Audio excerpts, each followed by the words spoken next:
Hello there and welcome back to another review. So we finally got to the end of reviewing every movie from this Shaw Brothers box set. I will get round to reviewing the whole of Volume 2, just have to bear with me and everything, but we finally got to the last movie from the box set, and that is Chinatown Kid.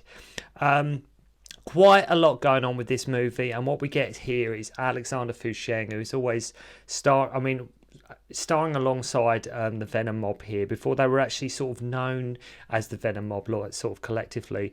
In a modern day sort of fish out of water come gangster epic, which in many ways sort of a bit of a retread and a bit of a retelling of sort of the box of from Chinatown. You obviously know how much I love that movie. If you've seen my review, but I'll be having a look at Chinatown Kid today. So sort of it does play into that sort of boxer from Shantung kind of vibe. It does play into that sort of guy who wants more, guy who sort of wants to get things on his own terms, sort of rises through the ranks kind of thing. It's sort of, as I say, got that boxer from Shantung vibe going on there. Made in 1977. Here in this box it actually comes with two prints of the movie with this Shaw Scope Volume 1 box set. But me, of course, being, you know, what I do, I try and review the more substantial, longer film if possible, if there is a longer cut. So one is one of the versions is a much shorter version, sort of with a different ending as well. It actually has a sort of a happier ending, but me, of course, I'm going to review the longer version with the darker ending, directed by Chang. Sheng, of course, always been one of his favourites to work with, Alexander Sheng. And Alexander Sheng is really great in this movie. He really does carry the film exceptionally well. It's a great performance from Sheng. The idea of that someone always wanting, like I mentioned, you know, better for himself, and he wants to do it on his terms, that kind of film. The film plays very much with the same idea, you know, like Bruce used for Where the Dragon, with, okay, let's get some sort of exterior shots of sort of, you know, like Bruce Lee did for Rome with Where the Dragon. They sort of do the same thing here with San Francisco. But the bulk of the rest of the movie is actually, most of it is interiors, and obviously, of course, shot on the Shaw Brothers Studio sound stages back in Hong Kong. I think the bulk of when you see Sheng around San Francisco was actually, I think it was made sort of the year before, when you actually, because he is actually there. There are scenes of him in San Francisco, but I think they were actually sort of made around the year before, in 1976, maybe at the end of 1976. The great thing is with Sheng, with Alexander Sheng, is the camera loved him, right? With Alex, he had great charisma, and as I mentioned, he's got a great smile, and he was a very, very strong presence in a lot of the classic Shaw Brothers movies, and Chang obviously loved working with him. You have to remember, like I say, this film here, 1977, this was even before Jackie Chan was a huge star, and Sheng just always exhibited that cocky, rough and ready attitude, loyal but would take no crap from nobody, and nothing plays more into that, goes into that more than what Chinatown Kid does. The shorter version is pretty much the same film, give or take. It just omits certain things. Just the ending is different. Lots of scenes cut, so cut a bit shorter. So the pacing makes for a much tighter movie. But as I mentioned, here I'll be exploring the longer cut of the film. So we meet Sheng and son Chien, the latter of which is back from sort of military service, and he lives in Taiwan. He comes home and he's balancing like these two kids on his arm, which is all fun and games. So I'm not sure why he has to be shirtless for some reason. He's sort of lifting these kids up on his arms. For some reason, he's got his top off. So he wants to go to the US to study. Sheng and his grandpa are really down their luck and really struggling. They have no money, even trying to get a job. But Sheng sort of has no ID card. And as I say, it's that idea of somebody struggling, wanting to get their foot on the ladder, and just wanting better things for themselves. Because, like I say, times are hard, and everything, even the smallest thing, is a real struggle. So him and his grandpa come up with the idea of sort of selling hand-squeezed oranges in order to make a quick buck. We have Lung-wei, yet again, Johnny Lung-wei here. Probably, like I mentioned, probably one of the guys I've mentioned most, where I have been reviewing so many Shaw Brothers movies. He's one of these guys that he's usually in the film. If it's a Shaw Brothers Kung Fu movie, more often than not, 99.9% of the time, Wang Lung-wei will be here, and this is no exception. So he comes along and he's like, I saw you squeeze them oranges, right? You must know Kung Fu.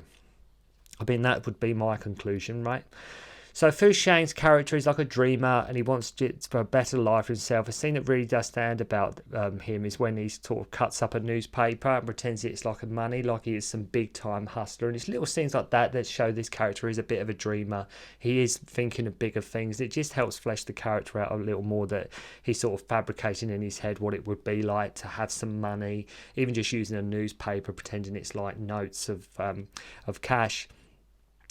So he's just that frustrated daydreamer. So he runs into Wang Lung-wei at night and fights him, so he will basically give him his watch. Tung Fu Sheng's character is a real massive thing about digital watches in this movie. If you watch this movie, it's like he's got a real, I don't know what it is, but he is just obsessed with digital watches. So Wang Lung-wei, just before the fight, has saved him from being arrested, and then they have like this play fight with it, which even involves him like sort of. They say it's a play fight, like sort of, just let's have a bit of a spar, and then he like pulls a knife on him. Okay, nothing like a friendly match, is there? So notice well in this scene the way Chang is directing it as well, with sort of the handheld shaky cam that takes place. The fact it's at night, there's no music either, so it just gives the whole scene this real sort of, when he's fighting Wang Lung-wei, this sort of harsh brutality, and it's like street fighting, street brawling, where sort of the rules just do not apply. So they all get back in the car, and Tung is asked to save one of the gang members' cousin, who he believes has been kidnapped by these gangsters. He goes to get her, he saves her, and we learn that she isn't anyone's cousin at all, and it was because they're like these warring gangs, and they want her to be a hooker basically.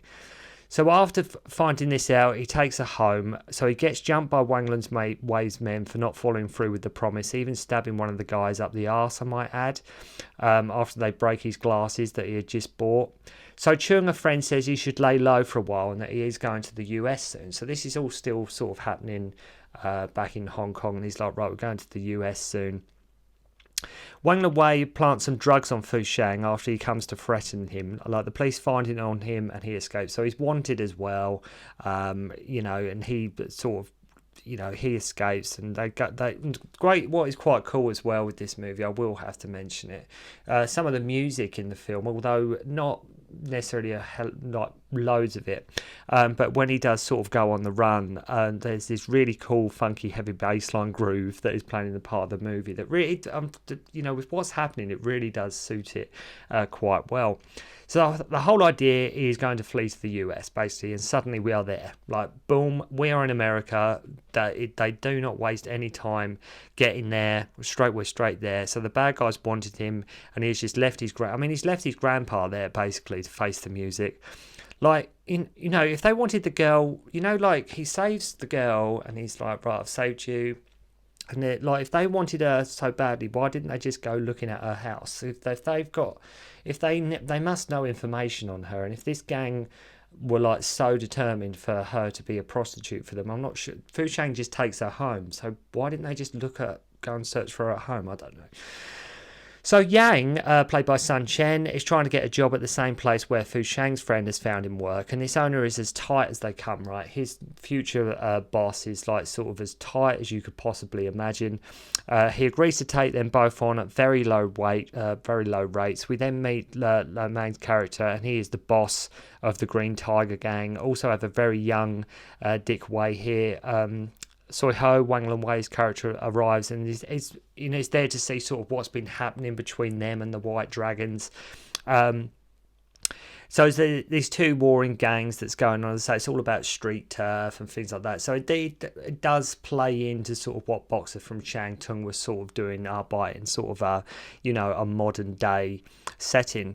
Nice scene where Yang and Tung are lying in the small room together, sharing their feelings. Yang saying he is scared, he won't have enough to survive, and Tung, ever the optimist, is like, don't worry, we'll pull through, because they're in a foreign country. They're not sure how this is even going to work out. And, we've all sort of been in that situation where you sort of, not necessarily a foreign country, but we've all had times where, you take a gamble in life. You think, is this going to actually work out? And the whole idea is you just have to keep pressing forward and be optimistic. And that's like sort of what Alexander Fusheng's character is here. Is ever the optimist. It's like, don't worry, we'll pull through, we'll get there. He's, as I say, he's always, and what I love is he's always punching like the ceiling too, which is a running theme, which I always interpreted like maybe that's because he feels trapped or something like that. Maybe it's because he just wants to break out of this sort of rut that he's in. But you might read more into that, or there might be another sort of analogy for it. But that's what I took it as, just the way sort of always punching the ceiling. So after sending his men to pick up some cash from a laundry, Lung-wei's men get beaten up by Fusheng. Regarding the sets, they really are not bad at all. The sets are not bad. As I say, a lot of the interiors and like the streets and that, because they obviously filmed some exterior in San Francisco, went back to Hong Kong, finished the film there. But a lot of the sets, they're really not bad at all. And like I say, okay, you can tell it's a set, but believe me, I mean, even some of the Shaw Brothers movies, I have seen much worse. Like I say, all the Venom mob are here. Some get more screen time than the others, but they're all there. Meng is doing the whole protection racket and even wants money from Fusheng's boss. I will say that Meng is really great at playing that hardened gangster boss. It suits him really well. Because, as I say, he's probably the more burly of all the, like, more muscly of all the Venoms, but when he is playing sort of this boss, this gangster role, he really does fit into it really nicely, and it really does gel with him really well. So after beating him up and his men, the boss of Fusheng wants him gone for causing trouble, even though he was just sort of, as always, just trying to do the right thing. But as we know, that doesn't always pay off. That's not always the way life works out. So we have this superfly cool cat called Wang Ho, who is like the right-hand man of Tai Kim, the king of San Francisco, who has come to see Philip Kwok's Mr. Lung of the White Dragons. Wang Ho was under the impression that Fu Sheng was one of his men. So Soy Ho finds out Tung is in San Francisco and has a score to settle with him, basically. So it's just, like I say, it's just gangs fighting. There's all you need to know. Fu Sheng, all the while, is sort of getting close to this girl from the laundrette who wants to treat him to a dog meat sausage, as they call it, because of obviously the differences in dialogue, but they call it a dog meat sausage in this, even though when they get in the car, she is sitting on the right side. I mean, shouldn't Americans, like I say, shouldn't they be sitting in the left side? And this is meant to be America. So I'm not sure what that is. So Meng comes to beat up Philip Kwok and his crew.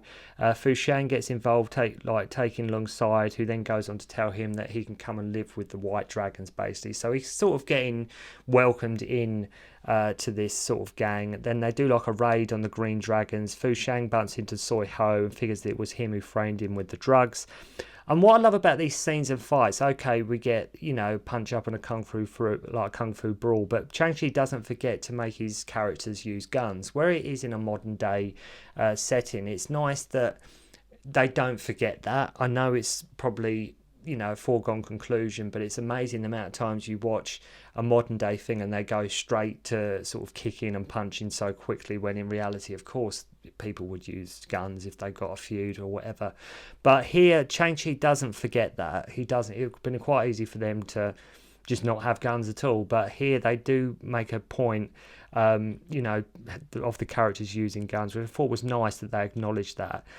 Because of, 70s San Francisco, of course these gangsters would use guns.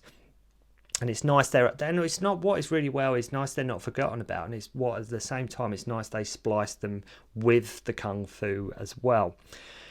So Philip Kwok shoots Meng, kills Soy Ho, though at first he is in shock. Lung tells him not to worry and all will be fine. So shortly after, Fu Sheng is all suited and booted with his digital watch, an expensive suit, even so far as to getting a high bed installed when he's basically sort of getting in with this gang, and he gets a high bed made so he can still sort of punch the ceiling. I will say they make his rise to full-on gangster quite quick. Probably too late in the movie, so no sooner is he gangster working for the White Dragons than he wants out. Basically, it's sort of, they do like a bit of a U-turn on it, sort of like this kind of movie is sort of like a Scarface / Boxer from Shantung sort of kung fu hybrid, if you can imagine such a thing. So Tung bumps into Yang, who is still working at the restaurant, Sun Chen's character, and wants nothing to do with like Tung after like what he has become, and calls him shameless because he's got in with this, you know, bad people. It's a shame that like Sun Chien doesn't get much more time in this movie. Obviously, being a phenomenal kicker and everything that he is, he doesn't get more screen time, or at least given more fight scenes. Fu Shang tells his old boss at the restaurant to go easy on Yang and pay him more money and give him better hours. And I'm not sure where Tung's friend from the start, you know, Tung's friend from the start who sort of gets in the job, I'm not sure where he sort of disappears to. He just goes, you know, the one who got in the job while all this is happening. So Yang, basically Sun Chien's character, goes to shoot up heroin in order so he can sort of stay awake more to study. So they do put in a drug element sort of going on there. Fu Shang catches him. He's like, you have no right to sort of look down on me, after he catches him trying to shoot up, basically. And Fu Shang has an awesome line saying, if you walk that path, then I will look down on you. Like, you know, because he was sort of looking down on him, and he's like, if you do that, then basically, you know, you're no better than me. I will look down on you. So things aren't going well for Yang. It's that whole notion that sometimes, even with the best intentions, things don't always work out the way you hope for. Fu Shang now wants to stop all the dope deals his gang are doing. Lung and Wang set up Fu Shang in like a sort of a phony drug deal and try to get him framed and out of the picture. As I say, I did feel the last third of the movie did feel a bit rushed. I think it was a bit sort of just crammed in there. It probably could, as I say, because I think the setup to the whole movie probably takes a bit longer than what it should do. Even though they do cut to him straight in America. But I did feel the last third of the movie did feel a bit rushed. Like Chang-Chi was happily taking his time. Then he just seems to like speed it up all of a sudden. So Fu Shang goes to the casino to kill Wang Mo, even going so far as to like, you know, use a firearm as well, which is good. Lung, meanwhile, has got hold of Yang as he thinks he will know where Fu Shang is. Now, at the end with this fight, we get to see Sun Chien thankfully unleash some of his awesome moves and kicking skills. As I say, it's a real shame. Sun Chien, he's there, then he disappears for a while, but it is nice that they do give him some moment to shine at the, you know, unleashing some of his awesome kicks at the end of the movie. After the fight, bearing in mind this is the darker ending, Fu Shang wants Yang to have his watch, and ends with Yang walking out after the massacre. Would no doubt would be arrested, and his study plans, you know, would have gone out the window. So Fu Shang actually dies at the end of this one. And it sort of ends with, I say, Sun Chien's character sort of just walking out the building. It's one of them films that, whilst not exactly polished and does certain things it lacks, I think there's a certain epicness to this movie that made Boxer from Shantung like such a great film. And it still, you know, it does its own thing, and it still, as I say, sort of follows that sort of Boxer from like the Shantung template with that modern setting. Fu Shang as the lovable rogue here is ultimately misled. The Venom mob, especially Philip Kwok and Meng, do put in some great supporting performances here as well, with that real gritty vibe throughout. And it's a welcome kung fu movie to anyone's collection, but it's worth checking out, as I say, because all the Venom mob are there. They're just, some are in the, like Sheng is in the background, Philip Kwok's one of the bosses, Meng's one of the bosses. Sun Chien probably could have been used a bit more, but the whole film really does belong to Alexander Fu Shang, who carries it remarkably well throughout the whole of the movie. So I've got through all the films there, all the reviews for these movies are on my channel. If you do have this box set, the Shaw Brothers Volume 1, let me know what your favourite films are from it. What's your worst film from it? What films did you like the most? What, you know, that kind of thing. I'd love to hear from you in the comments below if you picked up Shaw Scope Volume 1. And I will eventually, hopefully sometime soon, get round to reviewing Volume 2 for you all. So thank you very much indeed for watching. I hope you enjoyed the review, and I'll see you soon. Don't concentrate on the finger, or you will miss all that heavenly glory.